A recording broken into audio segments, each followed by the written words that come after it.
3000 साल तक पढ़ाई लिखाई पर केवल ब्राह्मणों का हक था। 100% आरक्षण था। 3000 साल तक 100% आरक्षण। सारी पढ़ाई लिखाई, ब्राह्मणों की संख्या कितनी? 10%। 10% समुदाय ने 100% सीटें घेरी 3000 साल तक।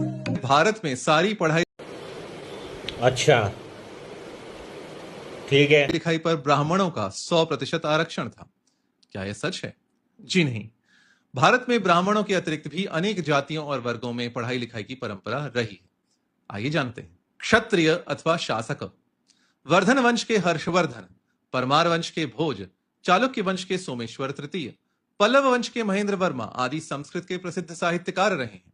महाराष्ट्री प्राकृत में सातवाहन वंश के हाल, कन्नड़ा में राष्ट्रकूट वंश के अमोघ वर्ष प्रथम, तेलुगु में विजयनगर के कृष्णदेव राय विश्रुत हैं।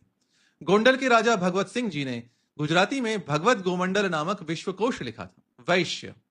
सुंदर विलास जैसे सर्वांग सुंदर काव्य के रचयिता सुंदरदास और आधुनिक हिंदी साहित्य के पितामह भारतेंदु हरिश्चंद्र वैश्य वर्ग से थे। संस्कृत और प्राकृत में अनेक जैन साहित्यकार भी वैश्य समाज से थे। कायस्थ। शतियों से पढ़ने लिखने में आगे रहे हैं। 10वीं शती के हलायुध कोश में कायस्थ शब्द को लेखक और लिपिकर का पर्याय बताया गया है। कायस्थ समाज ने एक लिपि भी बनाई थी जिसका नाम था कैथी। मध्यकाल के अनेक प्रशासनिक लेख कैथी लिपि में है। शूद्र।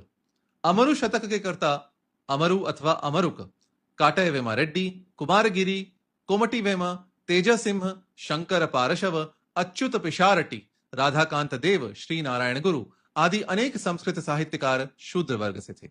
अन्य भारतीय भाषाओं में भी शूद्र वर्ग से अनेक कवि और साहित्यकार हुए हैं। लिंगायत। कन्नड़ा भाषा में विशाल वचन साहित्य है। यह वचन साहित्य लिंगायत समाज के कवियों ने रचा। रचने वालों में अक्का महादेवी जैसी स्त्रियां भी हैं। बौद्ध। भारतीय साहित्य में बौद्धों का प्रचुर योगदान है।